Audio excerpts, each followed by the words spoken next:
editor for 30 years of a journal and chapbook contest from Albatross. Richard Smith.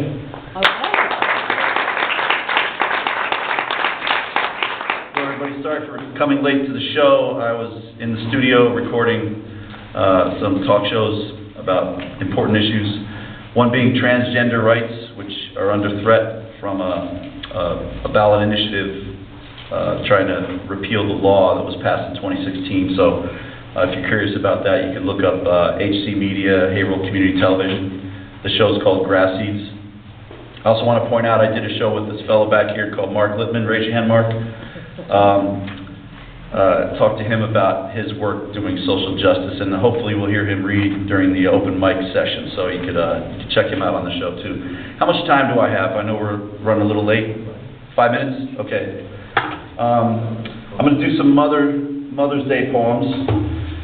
These are not happy Mother's Day poems, so forgive me for that. But I guess I want to suggest that these holidays can be complicated for people who have trauma around family issues or whatever, so I'm here to share some of that with you.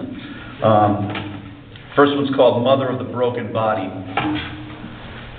It's as if for the years she needed it, her body worked like the horse she had become, pulling the deadbeat husband like some heavy plow through an earth hard like God can be hard. And I was in the driver's seat, whipping that taut flank whenever she weakened, the cookie boy, the bully boy, the one she loved like a husband. Even before I was born, she threw herself at living the way animals throw themselves at death. Now she's dying the way my father died, one shot glass of vodka at a time.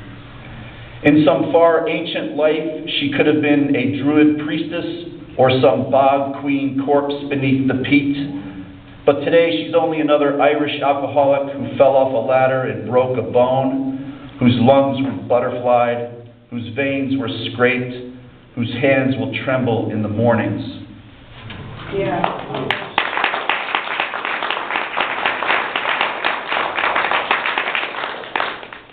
One more of those. Mother of the thousand births. Her daddy said, "You'll be a nurse," and so off to nursing school she went, white like a nun. And then as midwife in Ireland, she brought 1,000 births into the world, yet never herself was born. But now she is coming through my birth canals, the ones of blood and bone. Through my body she is whole, my broad shoulders and handsome face. She comes through my red-gray hairs, the ears sewn to the side of my head, the knobby knees and bony toes, my broken belly, my swollen sex. This birth has taken 18 years, ever since I saw the tight brown figs of her nipples, ever since my first sex with her surrogate, the muse mother who raped me, gave me poems, nerves, the love of mud. I am peeling like a skin from her emergence.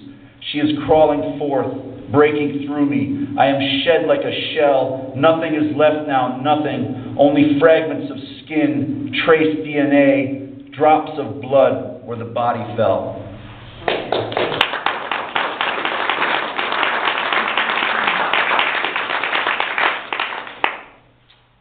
I do have one happy one about her that I can read. And I'd like to read one other if I could squeeze that in. So otherwise I'll skip the happy one and go to the other one. Do you all need a happy poem about my mother? Okay. Yeah. Oh, no. Mother of the Big Stone. This is the time when she saw me beneath the bully, her son, her fleshy blood under attack.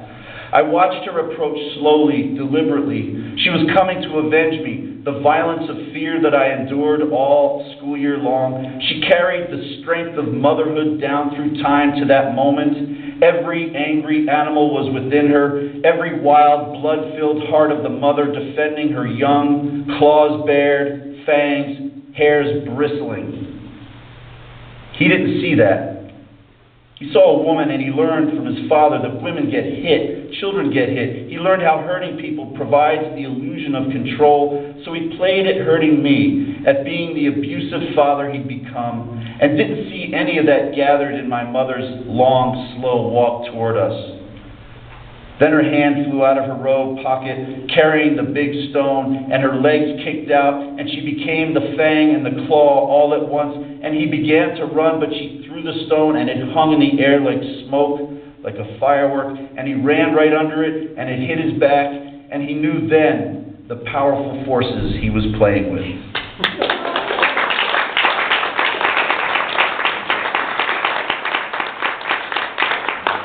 One more quickie, happy poem about a different mother. I saw two deaf kids at a coffee shop in St. Paul, Minnesota, talking to their mother, and it was such an amazing moment. I had to capture it. I was sitting there drinking coffee when two boys sat down by themselves, and then they talked, and everyone looked. Their hands were grabbing the earth and sky and holding them like a tongue holds a first kiss. Then their mother was there, and the whole time she talked with her hands, she looked at them smiling, and I thought, how beautiful to be able to do that. And what would it be like to watch your mother talking to you, and the whole time she's beaming at you, brighter than a bulb. There he was staring at her, wondrous, and I saw the force that 15 billion years ago gave birth to a universe. Everyone looked because the moment was crystal. It was like seeing a waterfall for the first time. Their hands were a wonder of nature. Their smiles, sitting there sipping Coke, the thick tongue of their fingers gesturing their pleasure. What lovers they will be, unable to whisper, but how they will talk. How they will talk. Thank you.